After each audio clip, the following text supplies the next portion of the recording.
رنگ بے شمار، کبھی گلی کبھی پھول کبھی خار، ہے عورت کے رنگ بے شمار، کبھی گلی کبھی پھول کبھی خار، تیرے آنسو کے ہیں کتنے روپ، کبھی شبنم کبھی طوفان کبھی آفتاب۔ حضرات، ہر مقرر ہر وعظ خود بیان سننے کے بعد قرآن مقدس کی آیت کریمہ یا حدیث پاک کو اپنا عنوان سفر بناتا ہے۔ اسی قانون اور ضابطے کے تحت میں نے بھی قرآن مقدس کی آیت کریمہ تلاوت کرنے کا شرف حاصل کیا۔ اللہ رب العزت کلام بلاغت کے اندر ارشاد فرماتا ہے الرجال قوامون علی النساء، یعنی مرد حاکم ہے عورتوں پر۔ آپ تاریخ کا مطالعہ کریں، زمانے کا مشاہدہ کریں تو آپ کو معلوم ہوگا کہ ہر دور میں مرد حاکم رہا ہے اور عورت محکوم۔ اللہ تبارک و تعالیٰ نے انسان کے ہدایت کے لیے کم و بیش 1,00,000 یا 2,24,000 انبیاء کرام دنیا میں مبعوث فرمایا۔ ان میں سب کے سب مرد تھے، نبوت کے بعد اللہ تبارک و تعالیٰ نے کسی عورت کے سر پہ نہ رکھا۔ تاریخ اس بات پر شاہد ہے کہ عورت مرد کا ایک حصہ ہے۔ اللہ تبارک و تعالیٰ نے حضرت آدم علیہ السلام کے بھائی پسلی سے عورت کو پیدا فرمایا، کبھی آیت کریمہ نازل ہوئی الرجال قوامون علی النساء۔ اس آیت کریمہ کی شان نزول یہ ہے کہ حضرت سعد بن ربیع نے اپنی بیوی کو کسی غلطی پہ تماچا مارا تو حضرت سعد بن ربیع کی سسر سرکار مدینہ صلی اللہ علیہ وسلم کی بارگاہ میں شکایت لے کر گئے تو یہ آیت کریمہ نازل ہوئی الرجال قوامون علی النساء، یعنی مرد حاکم ہے عورتوں پر۔ اسلام سے پہلے عورتوں کی حالت ناقابل شمول تھی، ان کی کوئی عزت نہیں تھی، ان کی کوئی مقام نہیں تھا، ان کی کوئی نگاہ عزت سے نہیں دیکھتے تھے، عورتوں کو کوئی حق حاصل نہیں تھا، عورتوں کو سماج میں جینے کی کوئی ادھیکار نہیں تھی، عورتوں کو کوئی حق حاصل نہیں تھا۔ لفظ عورت ایک گالی بن چکی تھی، کسی عورت کے باپ بھائی بننا یہ سب سے بڑی گالی سمجھی جاتی تھی۔ عورتوں کو معاشرے میں جینے کا کوئی ادھیکار ہی نہیں تھا، عورتوں کو کے باپ کے ترکہ سے حصہ ملنے کا کوئی تصور نہیں کر سکتا تھا۔ عورتوں کو جب وہ حالت حیض و نفاس میں ہوتی تو ان کے کھانے پینے رہنے سہنے کے لیے ہر چیز کو الگ کر دیا جاتا تھا، عورتوں کو ایک گندگی تصور کیا جاتا تھا، عورتوں کو کوئی مقام نہیں تھا، عورتوں کو ایک حقیر مخلوق سمجھی جاتی تھی، عورتوں کو ظلم و ستم کا ایک پہاڑ کھایا جا رہا تھا۔ اس دور فتن میں اللہ کے نبی صلی اللہ علیہ وسلم جب اس دنیا میں تشریف لائے تو آپ صلی اللہ علیہ وسلم نے عورتوں کو کھویا ہوا مقام عطا کر دیا۔ آپ صلی اللہ علیہ وسلم نے لوگوں سے بتا دیا اے لوگوں، عورت اس لیے نہیں پیدا کی جاتی ہے کہ تم اس کے ساتھ جانور جیسا سلوک کرو، عورت اس لیے پیدا نہیں کی جاتی ہے کہ تم اس کو زندہ برگور کر دو، عورت اس لیے نہیں پیدا کی جاتی ہے کہ تم اس کے ساتھ بدسلوکیاں کرو۔ اللہ کے نبی صلی اللہ علیہ وسلم نے لوگوں کو بتا دیا اے لوگوں، عورت اس لیے پیدا کی جاتی ہے کہ تمہاری ماں بن سکے، وہ تمہاری بہن بن سکے، وہ تمہاری بہو بن سکے، وہ تمہاری بیوی بن سکے، وہ تمہاری گھر کی رحمت بن سکے، وہ تمہاری گھر کی رونق بن سکے، وہ تمہارے قلب کی سرور بن سکے۔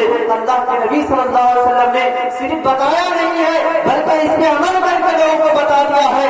آپ صلی اللہ علیہ وسلم نے 25 سال کی عمر میں ایک 40 سالہ عورت سے نکاح کر کے بیوہ عورت کے مقام کو بام عروج کو پہنچا دیا ہے۔ آپ صلی اللہ علیہ وسلم نے لوگوں کو بتا دیا اے لوگوں، عورت کو بندگی اور کو تصور نہ کرو، ان کو نگاہ حیرت سے نہ دیکھو، ان کو نگاہ حقارت سے نہ دیکھو، وہ تمہاری گھر کی رحمت ہے، وہ تمہاری گھر کی رونق ہے۔ اور اسلام سے قبل عورتوں کی جو حالت تھی، آپ صلی اللہ علیہ وسلم جب دنیا میں تشریف لائے تو عورتوں کو مقام مل گیا۔ اور تاریخ اس بات پر شاہد ہے کہ اسلام نے جتنی عزت، جو مقام، جو بلندیاں عورتوں کو دی ہے، اسلام نے کے علاوہ جتنے بھی مذاہب ہیں نہ اب تک کے دے سکا ہے نہ کل قیامت تک کے دے سکتا ہے۔ حضرات، نکاح کرنا سنت رسول ہے، نکاح کرنا باعث ایمان ہے، نکاح کرنا نصف ایمان کو محفوظ کرنا ہے، لیکن اس سے نئے کام میں بھی تھوڑا بہت داخل ہو گیا ہے۔ اس سنت رسول میں بھی ناجائز کام ہونے لگا ہے، اس سنت رسول میں بھی وہابیات کا دخل ہونے لگا ہے، اس سنت رسول میں بھی آج ہمارے نوجوان شادی بیاہ کے موقع پر فلمی گانا گاتے ہیں، ڈرامہ بازی کرتے ہیں۔ اے مسلمانوں، نکاح کرنا سنت رسول ہے، نکاح کے موقع سے ولیمہ کرنا سنت رسول ہے۔ آپ ولیمہ کریں لیکن ولیمہ اپنی حیثیت کے مطابق رکھے، لیکن آج ہمارے معاشرے میں، آج ہمارے سماج میں ولیمہ کرانا اپنی عزت کو بڑھانا سمجھتے ہیں۔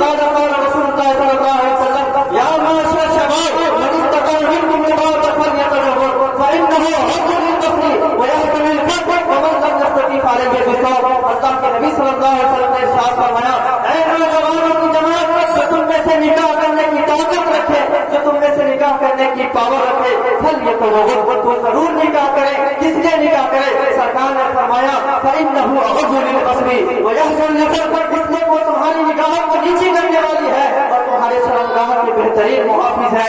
اور جو سرکار نے فرمایا ومن لم يستطع فعليه بالصوم، جو اس کی استطاعت نہ رکھے تو روزہ رکھے، کیونکہ روزہ رکھنے سے آپ کی جو شہوت کا جو غلبہ ہے وہ ختم ہو جاتا ہے۔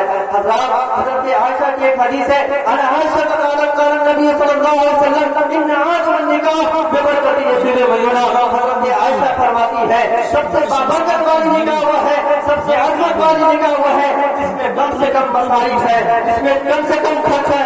لیکن آج ہمارا مسلم طبقہ غریبی اور مفلسی میں مبتلا ہے، آج تنگدستی سے دامن گیر ہے۔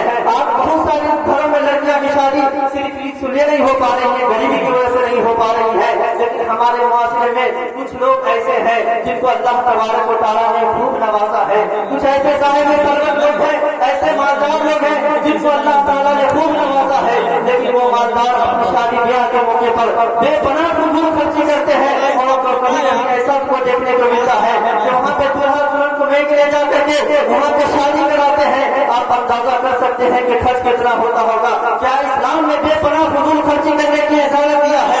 کیا اسلام نے اسراف کی اجازت دیا ہے؟ مسلمانوں اس سے بچے، جو رقم ہم اپنی بے فضول خرچی جو شادی بیاہ کے موقع پر کرتے ہیں، اگر اتنی رقم ہم کسی غریب کی لڑکی کو شادی میں لگا دیں تو یقیناً ہمارے ساتھ ہوگی، اللہ کی رضا ہمارے ساتھ ہوگا، نبی علیہ السلام کی خوشنودی ہمارے ساتھ ہوگی اور دونوں جہاں کے کامیاب و کامران ہوتے ہوئے نظر آئیں گے۔ اور شادی بیاہ کے موقع پر کیسی عورتوں کے انتخاب کرے اس کے بارے میں حدیث پاک میں ہے، مشکات کی حدیث پاک ہے۔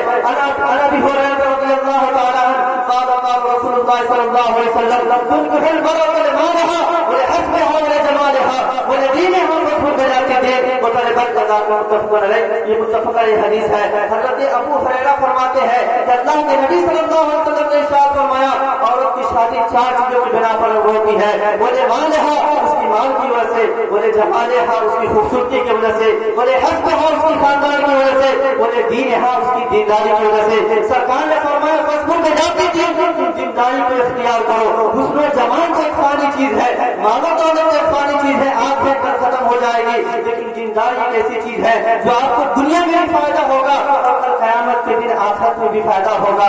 آج ہمارے معاشرے میں اصلاح بہت ضروری ہے، آج ہمارے معاشرے میں اصلاح بہت ضروری ہے۔